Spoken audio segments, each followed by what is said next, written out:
Nah, jadi olahraga ekstrim ya, termasuk katanya bungee jumping, para layang dan sebagainya, itu dikatakan ekstrim. Menurut Eli M. Syadi dan kawan-kawan, komunitas sebagian kelompok dari masyarakat dalam lingkup yang lebih kecil serta mereka lebih terikat oleh tempat teritorial tadi ya. Jadi ada wilayah laut, wilayah pesisir dan sebagainya, itu teritorial, kekuasaan kecil ya. Terjadi hubungan sosial, sudah pasti ada begitu ya, saling melengkapi. Nelayan satu dengan yang lain saling melindungi, saling beri bantuan ketika mereka perlu bantuan dan sebagainya. Nah, dari definisi tadi kita ambil unsur utamanya begitu, atau unsurnya apa saja sih dalam komunitas. Yang pertama adanya wilayah, lokalitas, kemudian perasaan saling tergantungan begitu ya, karena bermasyarakat begitu, dan saling membutuhkan. Misalnya komunitas sepeda gitu ya, ketika asik sepeda, tiba-tiba ada yang bannya bocor. Nah, mungkin yang lain ada yang bantu tuh, gitu kan? Atau ada yang terjatuh, begitu, yang lain akan bantu. Karena perasaan saling bergantungan dan saling membutuhkan. Yang kecil lagi dari komunitas disebut dengan keluarga inti. Ya. Apa sih keluarga inti itu? Ya, keluarga inti terdiri dari si bapak, yakni pria, gitu ya, kemudian si ibu, wanita, dan si anak. Nah, perempuan entah laki-laki, gitu ya, atau keduanya. Sekali lagi, yang namanya keluarga inti terdiri dari pria yang berstatus sebagai kepala keluarga, wanita berstatus sebagai ibu rumah tangga. Jadi tidak ada yang namanya LGBT diakui dalam keluarga inti, gitu ya. Walaupun misalnya kalau kalian kemarin nonton film Bohemian Rhapsody, begitu ya, bagaimana vokalis band Queen itu Freddie Mercury, dia menikahi gitu ya pacarnya laki-laki. Nah, si Freddie berperan sebagai laki-laki, si pacar itu kalau misalnya namanya Tony gitu berperan sebagai perempuannya. Nah, tidak dibenarkan begitu ya. Atau sebaliknya, misalnya pasangan lesbian, ada yang jadi laki-lakinya, ada jadi perempuannya, itu tidak dibenarkan ya. Jadi dalam keluarga inti ada pria sebagai kepala keluarga, ada wanita sebagai ibu rumah tangga, dan ada anak yang berstatus sebagai keturunan atau generasi baru. Ya, jadi tidak ada yang namanya pasangan keluarga gay, pasangan keluarga lesbian, tidak ada, atau LGBT. Kalau masih bingung ya dengan LGBT, L itu lesbian, Y-nya gay, kemudian B-nya adalah biseksual, kemudian T-nya adalah transgender. Transgender itu yang pindah kelamin ya. Yang perempuan, yang laki-laki dipotong jadi perempuan, yang perempuan mungkin sambung dan sebagainya, saya tidak tahu ya. Ilmu kedokteran yang gaib ya, yang aneh. Sedangkan yang namanya biseksual begitu ya, misalnya laki-laki ya, dia punya istri seorang perempuan, tapi dia juga berhubungan sebagai sebagai pasangan gay, itu namanya biseksual gitu ya. Nah, itu juga tidak dibenarkan dalam kitab suci manapun. Lantas ada pertanyaan kan, biasanya dipertanyakan oleh mahasiswa saya di kelas lain, Pak, bagaimana Pak kalau itu ada di masyarakat kita begitu ya, dia bencong ya. Nah, maka tugas masyarakat lah dan pemuka agama serta pemerintah lah yang menyadarkan dia gitu. Kalau misalkan ya dia punya dua alat kelamin, maka lihat gen dia itu ke arah laki-laki atau perempuan. Maka tugas pemerintah adalah mengoperasi dia. Tugas masyarakat adalah mendampingi dia agar dia berperan sebagai orang yang sebenarnya. Apakah dia perempuan atau dia laki-laki. Jadi itu tidak boleh dibiarkan ya dalam masyarakat lingkungan kalian. Ada bencong, ada yang LGBT. Jika itu ada, ya, secara agama, maka yang menanggung dosanya semua adalah masyarakat yang ada di lingkungan situ. Misalnya RT situ gitu ya, RT maupun tetangga itu berdosa semuanya. Kenapa membiarkan ada LGBT di situ? Ya, biarkan ada orang yang bencong di situ. Maka semuanya berdosa. Kenapa? Karena itu adalah tanggung jawab masyarakat situ untuk menyadarkan dia. Kalau masyarakat di sana sudah berupaya tapi si bencong masih terbencong, maka si bencong harus diusir. Itu dalam hukum agama begitu ya. Jadi jalan lain ya, mudah-mudahan nanti begitu dia menempati daerah baru, dia akan menemukan kodrat yang sebenarnya dia begitu.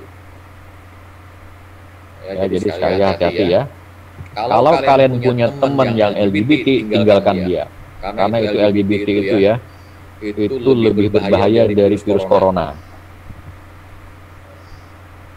Ya, saya pernah pastikan itu lebih berbahaya dari virus corona. Bayangkan ya, ada misalnya mungkin bagi saudara aman gitu ya bergaul dengan dia, aman bagi saudara, tapi belum tentu bagi adik saudara, begitu, tetangga saudara, bahkan mungkin bagi orang tua saudara belum tentu aman gitu ya.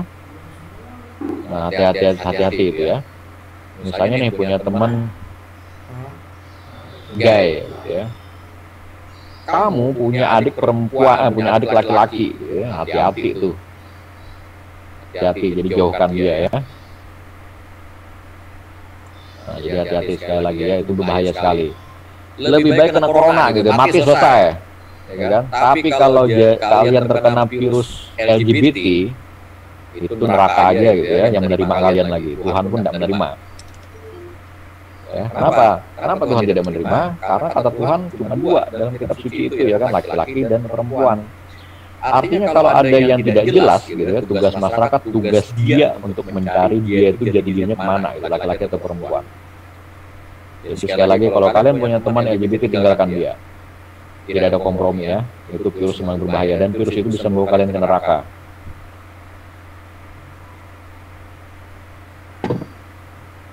Ya, jangan sampai adik kalian menjadi korban, atau kakak kalian, atau bahkan mungkin orang tua kalian menjadi korban.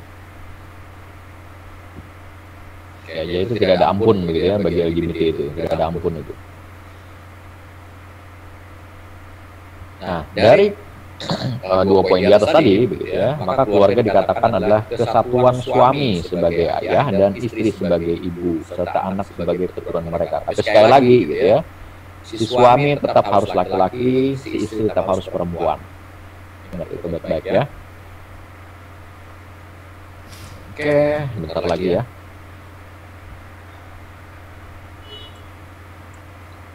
Berikutnya ada keluarga besar. Keluarga besar, maka terjadi persilangan keluarga gitu, hasil perkawinan. Maka di situ ada istilah kakak ipar, adik ipar, ada mertua, gitu ya, ibu bapak mertua, ada apalagi sepupu, nah, gitu ya. Itu adalah keluarga besar hasil dari perkawinan atau karena hubungan darah. Kamu dengan sepupumu, gitu ya, sepupu sekali, sepupu dua kali, tiga kali, itu karena hubungan darah. Kan? Kemudian punya kakak ipar, nah berarti karena perkawinan. Punya bapak mertua, berarti karena perkawinan. Tapi karena paman, tante, gitu ya, itu karena hubungan darah. Ya, tuh. Ini keluarga besar. Nah, jenis keluarga besar ada dua. Ada patri. Ini yang artinya garis gitu ya, garis keturunan. Kalau patri artinya keturunan dari bapak. Kalau matri artinya dari ibu gitu ya. Jadi ada patrilineal dan matrilineal. Nah, keduanya maka menjadi parental, keluarga besar yang berdasarkan garis keturunan ayah dan ibu. Contoh patri ini di Indonesia sangat identik gitu, atau otentiknya ada di Toba gitu ya, suku-suku di daerah Toba sana gitu ya. Itu garis bapak tuh, kuat sekali mereka di sana. Sampai mereka ada 70 kalau tidak salah ya, 70 marga, 70 pam dengan lambang masing-masing yang biasa dibuat tato ya. Sedangkan matri ini identiknya Indonesia adalah dengan suku di Padang ya. Nah, di Padang itu mereka suku Minang ya, suku Minangkabau. Nah, mereka punya asas yang namanya adat bersendi sara dan sara bersendi kita belah. Jadi adatnya itu bersanding gitu ya, dengan aturan dan aturan agama, dan aturan agama bersanding dengan kitab dari Tuhan gitu ya. Nah, ini adalah matrilineal. Jadi ada patrilineal dan ada matrilineal. Kemudian jika keduanya, begitu, kebanyakan di Indonesia umumnya itu adalah parental. Kemudian ini fungsi keluarga ya, fungsi keluarga, penerus keluarga ya, anak, budaya dan sistem budaya. Keluarga pusat interaksi sosial pertama sebagai sumber budaya. Jadi keluarga adalah